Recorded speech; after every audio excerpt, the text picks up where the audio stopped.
Hi friends, welcome to EMGC। आज हम लोग एक न्यू टॉपिक स्टार्ट करने वाले हैं जो है क्वाड्रेटिक इक्वेशन। तो पहले क्वाड्रेटिक इक्वेशन और क्वाड्रेटिक एक्सप्रेशन हम लोग समझ लेते हैं, फिर हम उसको आगे चलते हैं। ये जो लिखा हुआ है हमारा ax² + bx + c, ये हमारा क्वाड्रेटिक एक्सप्रेशन है, और ये जो ax² + bx + c = 0, ये हमारा क्वाड्रेटिक इक्वेशन है। तो these are quadratic equation and this is quadratic expression. तो आज हम लोग इसको एलिब्रेट करने वाले हैं क्वाड्रेटिक इक्वेशन को। तो हम स्टार्ट करते हैं कि क्वाड्रेटिक इक्वेशन क्या होता है, क्वाड्रेटिक एक्सप्रेशन क्या होता है। क्वाड्रेटिक एक्सप्रेशन वो होता है जहाँ पे हमारे पास इक्वल टू जीरो नहीं होता। क्वाड्रेटिक इक्वेशन वो होता है जहाँ पे हमारे पास इक्वल टू में जीरो होता है, जहाँ पे एक कंडीशन जो मस्ट है वो है कि a 0 नहीं होना चाहिए, क्योंकि अगर a 0 होगा तो ये फंक्शन हमारा रिड्यूस होकर लीनियर बन जाएगा। तो इसलिए हमारा a कभी भी 0 नहीं हो सकता। और एक्सप्रेशन में a, b और c ये तीनों कांस्टेंट होना चाहिए। पहले ये फर्स्ट बात था हमारे लिए। अब हम इसको एलिब्रेट करते हैं। सो हमारे पास इक्वेशन क्या है, ax² + bx + c = 0। So now ax² + bx + c, can I take common a from this equation? So now I can write down x² + b by ax + c by a।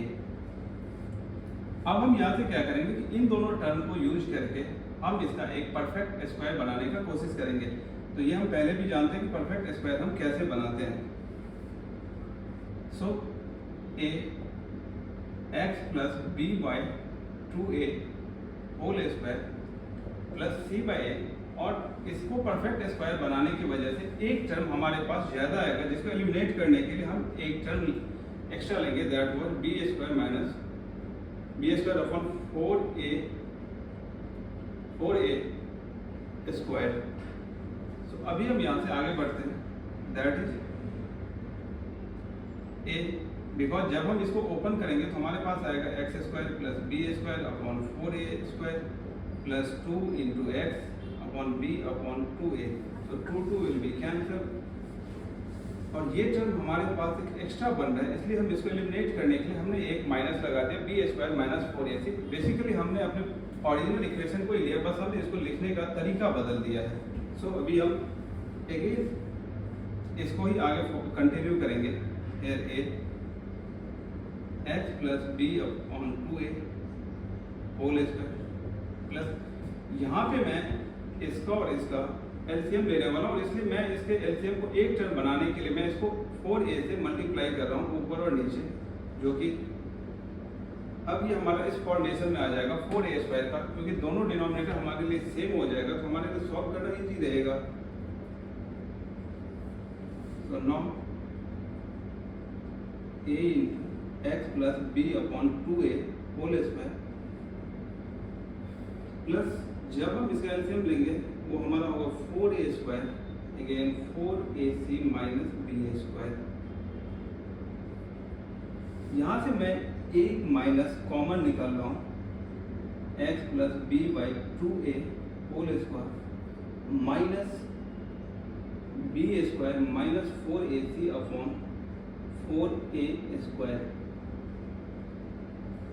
ये वाला जो हमारा पोर्शन है b² - 4ac, इसको मैं assume कर लेता हूँ कि हमारा d है, क्योंकि इतना बड़ा इक्वेशन हमें बार बार ना लिखना पड़े, इसके लिए मैंने इसको b² - 4ac को मैं d एज्यूम करके आगे कंटिन्यू करता हूँ।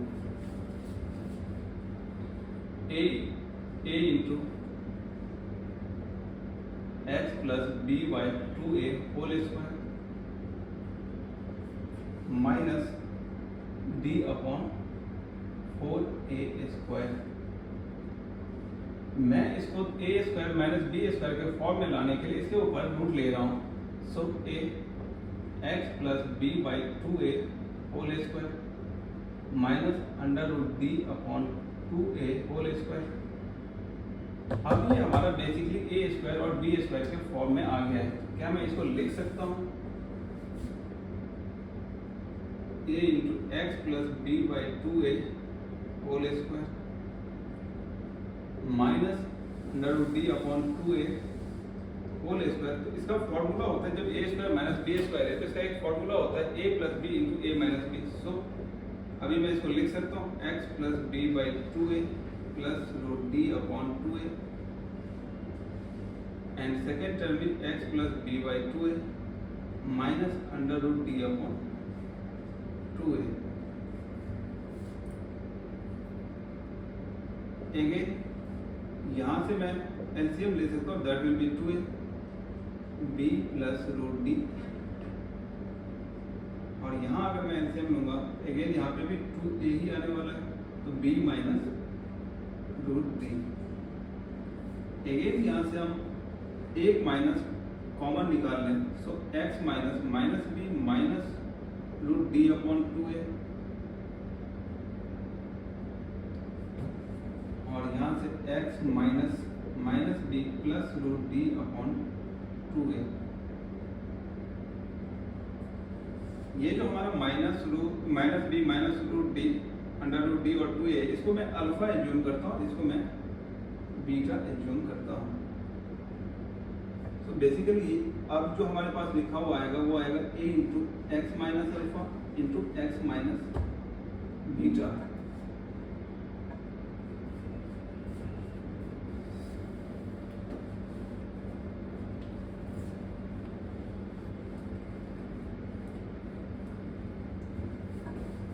अगेन जो हमारा इक्वेशन था वो था A x square plus B x plus C equal to 0। अभी इसके बदले में मैं ये लिख सकता हूँ A into x minus alpha into x minus beta base equal to 0।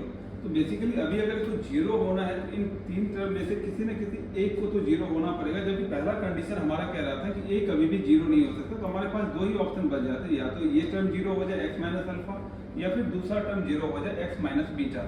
तो अगर ये टर्म 0 होगा, कम से कम किसी न किसी एक को तो होना ही पड़ेगा, दोनों हो जाए चलेगा बट कम से कम एक को होना पड़ेगा। तो यहाँ से अगर मैं लूँ तो x का वैल्यू चाहे तो अल्फा आ जाए या फिर बीटा आ जाए। तो यही हमारा क्वाड्रेटिक इक्वेशन का रूट होता है, a into x minus alpha into x minus beta. हमने अल्फा जो एज्यूम किया हुआ है ये, और ये हमारा बीटा, ये हमारे दो रूट्स हैं। अल्फा का जो हमने एज्यूम किया हुआ था वो हमारे पास क्या था, minus B minus under root D upon 2a, और बीटा था हमारा minus B plus under root D upon 2a, और हमने d का भी वैल्यू यहाँ से एज्यूम करके लिया हुआ था, that is B square minus 4ac। तो अगर मैं अपना ओरिजिनल इक्वेशन रखूँ that is minus B minus under root B square minus 4ac upon 2a and minus B plus under root B square minus 4ac upon 2a। अगर मैं इनको मर्ज करके एक साथ लिखूं तो मैं इसको लिख सकता हूँ alpha beta equal to minus B plus minus under root B square minus 4ac upon 2a। तो ये हमारा क्वाड्रेटिक इक्वेशन का दो रूट है, और मैंने अभी आपको एक्सप्लेन किया कि ये आया कहाँ से।